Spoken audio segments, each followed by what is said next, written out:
Good morning to all of you. Welcome to my channel. आप सभी dictation regular way में लिखा और पीडीएफ से चेक करें। पीडीएफ के लिए आप मेरे टेलीग्राम चैनल स्टेनो विद श्रद्धा को ज्वाइन कर सकते हैं। एंड जो भी इस चैनल पर नए आए वो सभी इस चैनल को सब्सक्राइब करें और नोटिफिकेशन बेल को भी प्रेस करें। और आपको वीडियो अच्छा लगे तो प्लीज़ लाइक और कमेंट करके ज़रूर बताएं। ना डिक्टेशन स्टार्ट करते। डिक्टेशन स्टार्ट होगी 5 सेकेंड बाद, जिसकी स्पीड रहेगी 100 वर्ड पर मिनट। स्टार्ट। मानसून के पूर्वानुमान को लेकर भारतीय मौसम विभाग आईएमडी की भविष्यवाणियां पिछले सालों में सटीक रहती आई हैं, लेकिन इस बार तो मौसम विभाग को अपने ही मौसम संबंधी पूर्वानुमानों को बार बार बदलना पड़ा है। मौसम विभाग ने पहले 31 मई को व बाद में 3 जून को मानसून के आने की भविष्यवाणी की थी। ये पूर्वानुमान भी सटीक नहीं बैठे। दिल्ली में मानसून के आगमन को लेकर भविष्यवाणी सटीक नहीं होने पर तो मौसम विभाग को सफाई तक देनी पड़ी है। विभाग ने इसे उसके गणितीय मॉडल्स की असामान्य विफलता बताया है। हालांकि अब मौसम विभाग ने मंगलवार को ही बताया कि दक्षिण पश्चिमी मानसून पूरे भारत को कवर कर चुका है। वैसे तो मौसम का मिजाज भांप लेना आसान नहीं होता, लेकिन अत्याधुनिक उपकरणों का इस्तेमाल कर रहे मौसम विभाग की भविष्यवाणी पर उठते सवालों की पड़ताल भी जरूरी है। विशेषज्ञों का मानना है कि मानसून के आगमन और विदा होने की तिथियों में हो रहे बदलाव की बड़ी वजह जलवायु परिवर्तन को माना जाना चाहिए। मानसून के पूर्वानुमान से जुड़े समुद्री तापमान के पुराने नियम भी अब उतने प्रभावी साबित नहीं हो पा रहे। यही वजह रही कि मानसून की दिशा व वर्षा के पैटर्न का सटीक अनुमान नहीं लग पाया। यूं तो मानसून के आगे बढ़ने में देरी के कई कारण होते हैं, लेकिन बंगाल की खाड़ी पर कम दबाव का क्षेत्र विकसित नहीं हो पाना, करीब आधा दर्जन पश्चिमी विक्षोभों का उत्तर भारत से होकर गुजरना और मानसून द्रोणी का नियत स्थान पर स्थापित होना भी बड़ी वजह रहे, जिनके कारण पूर्वी मानसूनी हवाओं को उत्तरी भारत के मैदानी हिस्सों में पहुंचने का मौका ही नहीं मिला। यह सही है कि मौसम विभाग की ओर से दी जाने वाली आंधी, तूफान व अतिवृष्टि जैसी आपदा चेतावनियों के कारण ही राहत और बचाव कार्यों के लिए तत्परता बरती जाती है। मौसम आधारित आकलन एक क्षेत्र अथवा प्रदेश विशेष के साथ साथ स्थानीय स्तर पर भी होता आया है। देश भर में कृषि विज्ञान केंद्र भी बने हुए हैं, जहां मौसम वैज्ञानिक तैनात हैं, लेकिन वर्षा की स्थिति को लेकर काश्तकारों को जानकारी या तो पहुंचती ही नहीं या काफी देर से पहुंच पाती है। पैराचेज। मौसम पूर्वानुमानों को लेकर राज्य सरकारों और जिला व खंड स्तर के प्रशासनिक अमले तक को भी सटीक जानकारी समय पर पहुंचे, इसका बंदोबस्त नहीं हो पाया है। मौसम आधारित एडवाइजरी संबंधित तक पहुंचने का लचर तंत्र बड़ी समस्या है। यही वजह है कि आपदा के वक्त परेशानियों का अंबार लग जाता है। मौसम विभाग को भी पूर्वानुमान के नए पैटर्न विकसित करने होंगे। पैराचेन। सभी संवैधानिक अधिकारों में सर्वोच्च अनुच्छेद 21 प्रत्येक नागरिक का गरिमापूर्ण जीवन जीने का अधिकार सुरक्षित रखने का दायित्व सभी सरकारी एजेंसियों पर डालता है। शीला बरसे केस में सुप्रीम कोर्ट के अनुसार त्वरित विचारण अधिकार भी अनुच्छेद 21 प्रदत्त अधिकारों में से एक है और विचारण में होने वाली देरी विचारण को ही समाप्त कर देने का पर्याप्त आधार है।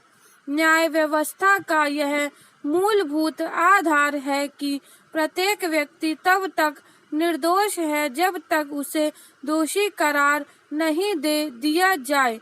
वास्तविकता यह है कि विचारण में लगने वाला समय इतना लंबा हो जाता है कि जब तक निर्दोष घोषित होने का निर्णय आता है तब तक आरोपी एक लंबा समय जेल में काट चुका होता है।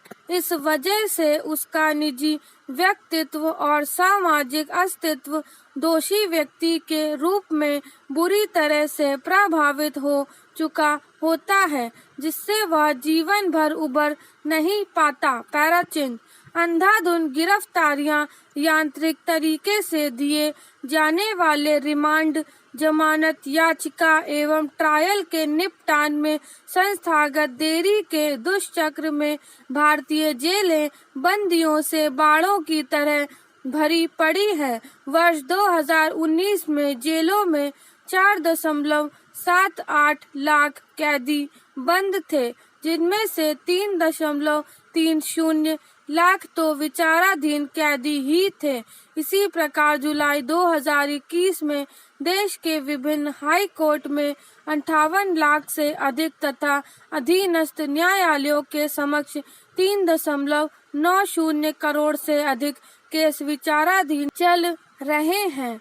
विचारण के नाम पर जेलों में बंद आरोपियों को कुछ राहत देने के लिए सीआरपीसी में धारा 436A जोड़ी गई।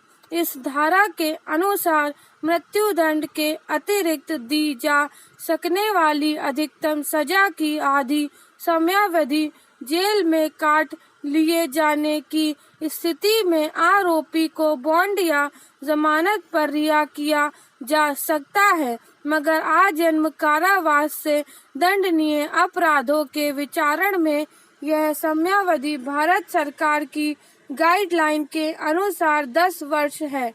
यह गाइडलाइन जारी जाना साबित करता है कि देश की जेलों में 10 साल से विचाराधीन कैदी भी बंद हैं।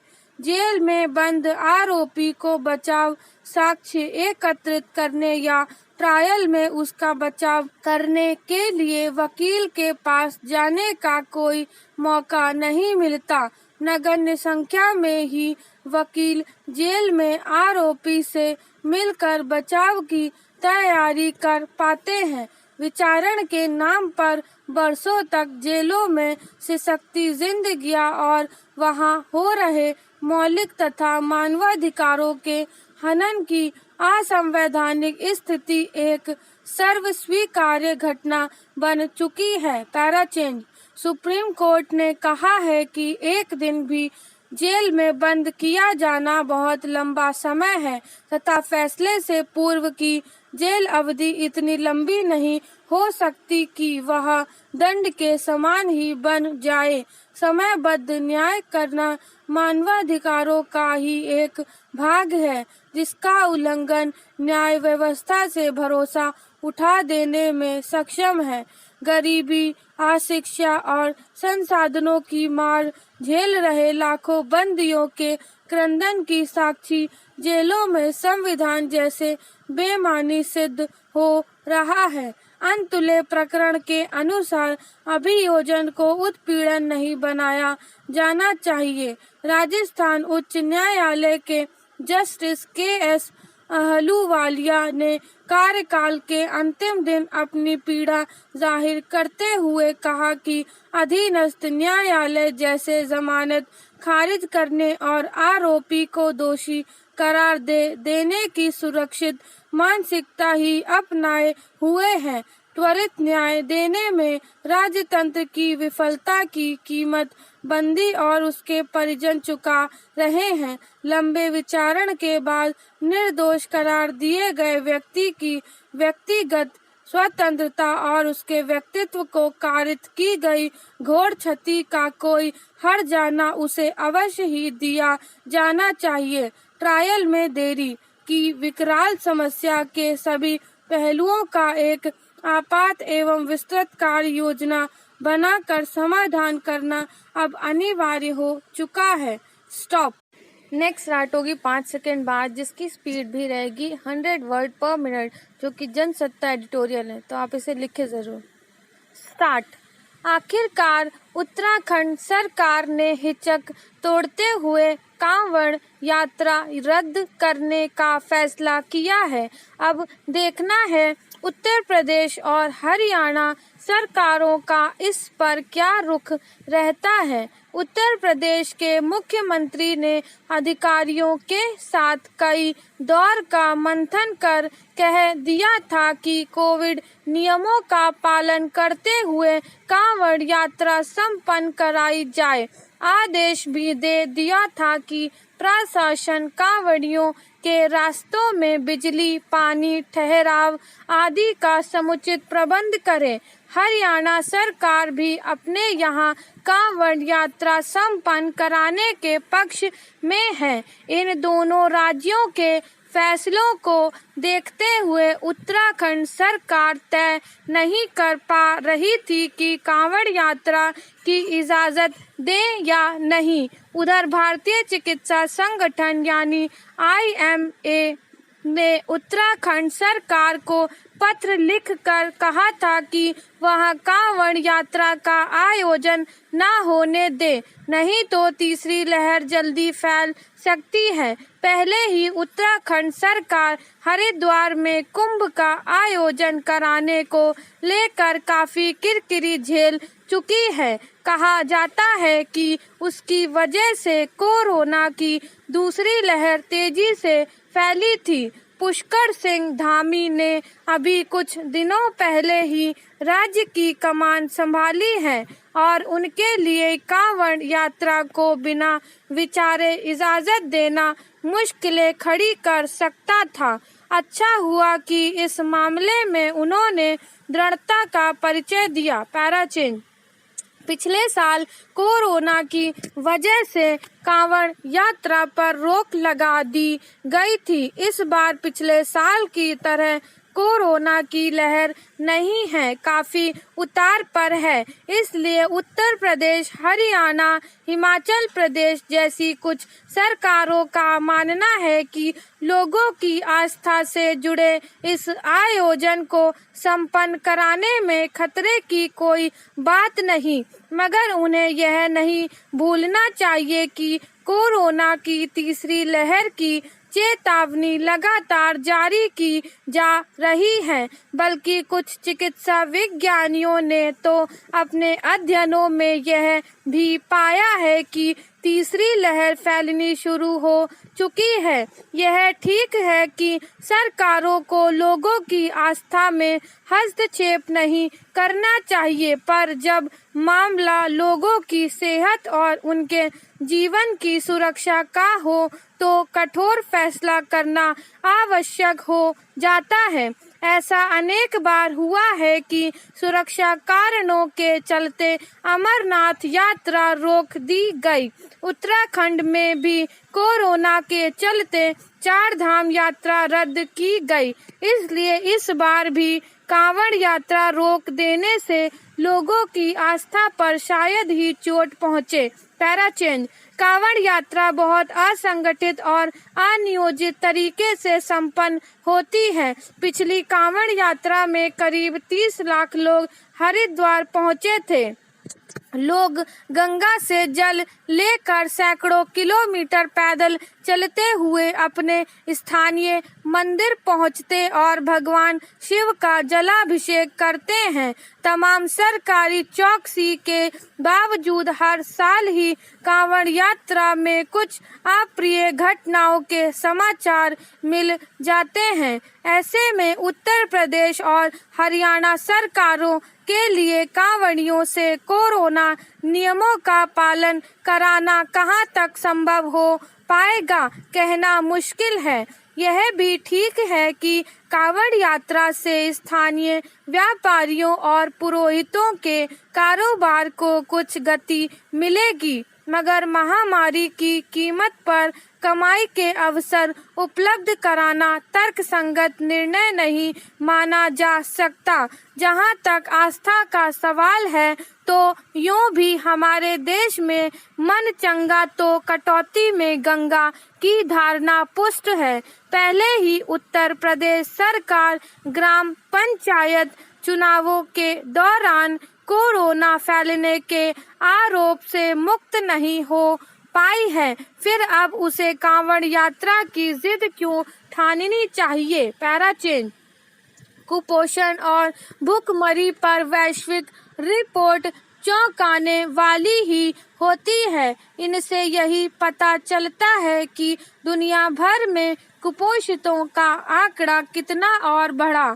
लेकिन ज्यादा चिंताजनक यह है कि तमाम कोशिशों और दावों के बावजूद कुपोषितों और भूखमरी का सामना करने वालों का आंकड़ा पिछली बार के मुकाबले बढ़ा हुआ ही निकलता है। ऐसी रिपोर्टें बताती हैं कि ऐसी गंभीर समस्याओं से लड़ते हुए हम कहां पहुंचे। इसी में एक बड़ा सवाल यह भी निकलता है कि जिन लक्ष्यों को लेकर दुनिया के देश सामूहिक तौर पर या अपने प्रयासों के दावे करते रहे, उनमें कामयाबी कितनी मिली। कुपोषण, गरीबी और भूखमरी में सीधा रिश्ता है। यह 2-4 देशों ही नहीं बल्कि दुनिया के बहुत बड़े भूभाग के लिए चुनौती बनी हुई है। दुनिया से लगभग आधी आबादी इन समस्याओं से जूझ रही है। इसलिए यह सवाल तो उठता ही रहेगा कि इन समस्याओं से जूझने वाले देश आखिर क्यों नहीं इनसे निपट पा रहे हैं। Para change. हाल में एक अध्ययन में यह पता चला है कि दुनिया के 3 अरब लोग पौष्टिक भोजन से वंचित हैं। वास्तविक आंकड़ा इससे भी बड़ा हो तो हैरानी की बात नहीं, पर इतना जरूर है कि इतनी आबादी तो उस पौष्टिक खाद्य से दूर ही है जो एक मनुष्य को दुरुस्त रहने के लिए चाहिए। इनमें ज्यादातर लोग गरीब और विकासशील देशों के ही हैं। गरीब मुल्कों में भी अफ्रीकी, लैटिन अमेरिकी और एशियाई क्षेत्र के देश ज्यादा हैं। गरीबी की मार से लोग अपने खान पान की बुनियादी जरूरतें भी पूरी नहीं कर पाते। अगर शहरों में ही देख लें तो गरीब आबादी के लिए रोजाना दूध और आटा खरीदना भी भारी पड़ता है। राजनीतिक संघर्षों और गृह युद्ध जैसे संकटों से जूझ रहे अफ्रीकी देशों से आने वाली तस्वीरें तो और डरावनी हैं। खाने के एक एक पैकेट के लिए हजारों की भीड़ उमड़ पड़ती है। ऐसे में पौष्टिक भोजन की तो कल्पना भी नहीं की जा सकती। महंगाई के कारण मध्य और निम्न वर्ग के लोग अपने खान पान के खर्च में भारी कटौती के लिए मजबूर होते हैं। ऐसे में एक स्वस्थ व्यक्ति के लिए निर्धारित मानकों वाले खाद्य पदार्थ उनकी पहुंच से दूर हो जाते हैं। पौष्टिक भोजन के अभाव में लोग गंभीर बीमारियों की जद में आने लगते हैं। ग्रामीण इलाकों में यह हाल और बुरा है। यह स्थिति किसी एक देश विशेष की नहीं बल्कि सारे गरीब और विकासशील देशों में कमोबेश एक जैसा ही है। विकासशील देशों में भी कुछ एक शहरों में अगर उच्च मध्य वर्ग तक के तबके को छोड़ दें तो बाकी आबादी का हाल गरीब मुल्कों में जिंदगी काट रहे लोगों से बेहतर नहीं है। Para change. महामारी के 1.5 साल में कुपोषण के मोर्चे पर हालात और दयनीय हुए हैं। अब इस संकट से निपटने की चुनौती और बड़ी हो गई है। इसके लिए देशों को अपने स्तर पर तो जुटना ही होगा। वैश्विक प्रयासों की भूमिका भी अहम होगी। गरीब मुल्कों की मदद के लिए विश्व खाद्य कार्यक्रम को तेज करने की जरूरत है। विकासशील देशों को ऐसी नीतियां बनानी होगी जो गरीबी दूर कर सके। उन देशों की सरकारों को अपना खाद्य तंत्र मजबूत बनाना पड़ेगा। पोषक तत्व वाले फल, सब्जी और प्रोटीन से भरपूर खाद्य उत्पाद उगाने के लिए किसानों को प्रेरित करना होगा। हालांकि इसके लिए भारी निवेश चाहिए, पर यह कोई असंभव काम नहीं है। सत्ताएं ठान ले तो हर नागरिक को पौष्टिक भोजन देना मुश्किल भी नहीं है। स्टॉप।